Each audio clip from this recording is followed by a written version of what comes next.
Mukhang modern yung kalsada, tsaka magandang tignan. No joke ka ba yun? Marami daw mga foreigner na pupunta dito at saka nagpa-picture. No?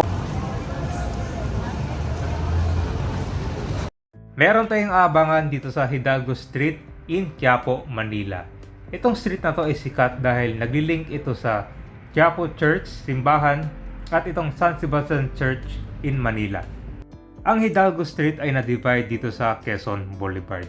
So napakasikat itong street na to dahil dito halos alam ng lahat ng mga tao na pumupunta, lalo na pag dyan sa Quiapo, simbahan. Simula dito sa Ligarda Street ay pupunta tayo sa Hidalgo. So madadaanan muna natin itong Benjola at saka Recto Avenue. So malapit lang siya dito sa Benjola at itong Recto Avenue.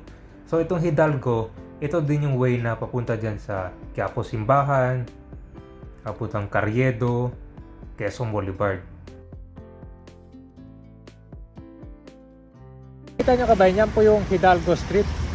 Naglilink po yan dito sa may San Sebastian Church, papunta dun sa may Quiapo Simbahan naman. Kitang-kita mo agad dito yung pagbabago. Noong una nga titignan mo para siyang tiles, pero yan pala ay merong pattern. Tapos napinturahan nila. Pero ito pa lang yung pagsisimula, meron pang gagawin dyan yung na-backpack nila. Actually, isisemento na nila yung susunod dyan eh. Magandang tignan, no? Tignan mo, oh.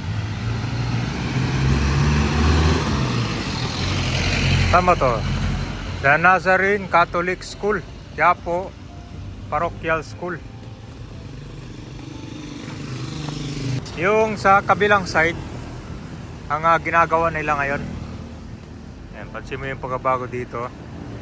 So itong kalsada na naglilink dito sa District of Quiapo, Manila, na ito siya, papunta na to hanggang dun sa may Quiapo Simbahan.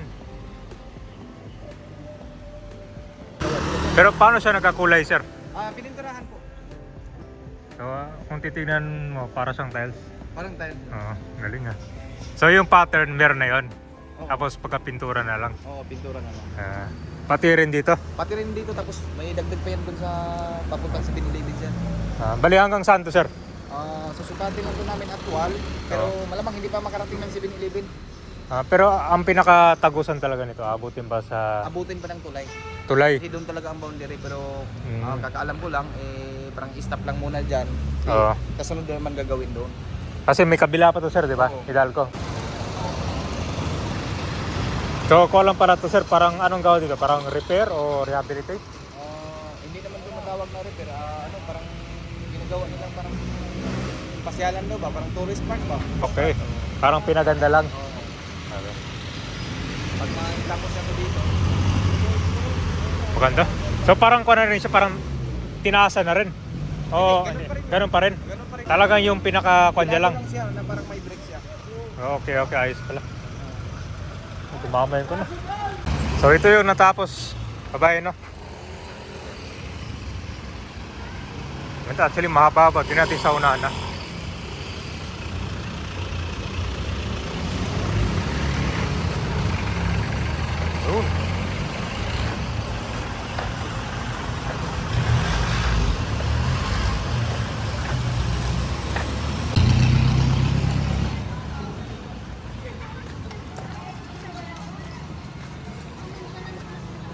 Ito kasi diretso papuntang ko na itong Benjola.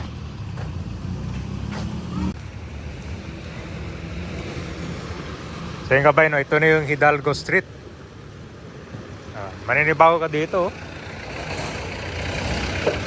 Ang pagkagawa pala nito, meron na siyang pattern.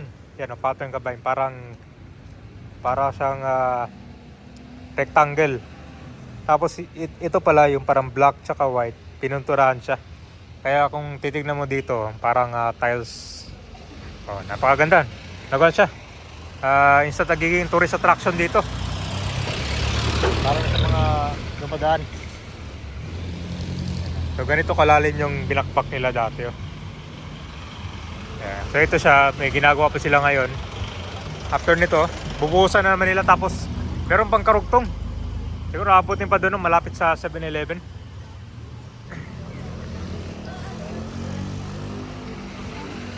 Ang ganda tignan, no? Nagmukhang modern yung kalsada, tsaka magandang tignan. So yun mga kabeno, kasi itong Hidalgo Street na once tinawag the one of the beautiful streets in Manila. So meron na tayong nakikita magandang kalsada dito katulad sa Intramuros, di ba? Ginawang pedestrian friendly walkway. Napakaganda ng kanya kulay. Ito naman mas pinaganda, parang naglalakad ka lang dito, akala mo may tiles dito sa kalsada.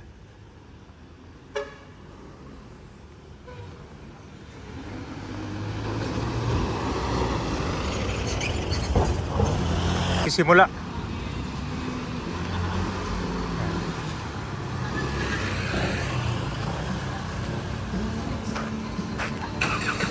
Yan po yung San Sebastian Church.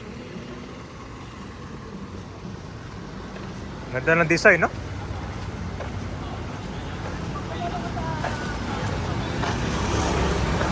Ito siya, medyo naputik lang kaya di masyado kita yung puti at saka itim.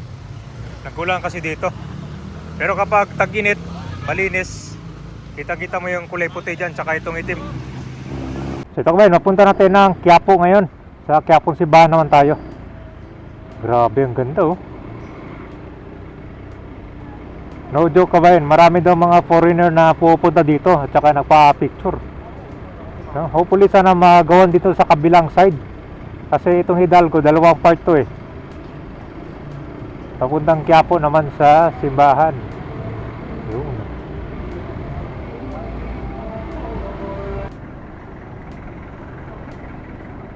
Ito guys. Hopefully sana dito rin, no? Alam nyo kasi kabayan, itong Quiapo, ito yung the old downtown of Manila. So napakaraming mga kon talaga dito na namamasyal, saka bilihan. So famous talaga itong lugar. Natin yung kabilang Hidalgo naman. So matraffic na dito. So guys, dito na tayo sa kabilang Hidalgo naman. Ito yung malapit sa Quiapo Simbahan. Pang-iba yung kalsada dito. Actually dito, marami mga bilihan ng mga damit, pagkain, saka ano pa. Ito, mga pampasalubong. Oh. So medyo makon dito. Traffic. Ito yung sikat na kon dito kabayan, no? Yung Sutangon, Quiapo. Mga vegetables ang mga karamihan tinitinda ngayon dito. Ito, mga sip. Kaya pag gusto nyo bumili dito ng mga kanden, no?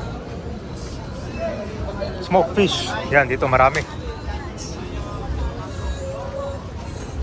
So ito rin parang palengke dito. Parating natin dito sa Quiapo Simbahan. Doon tayo galing kanina sa kabilang Hidalgo na papuntang San Sebastian Church.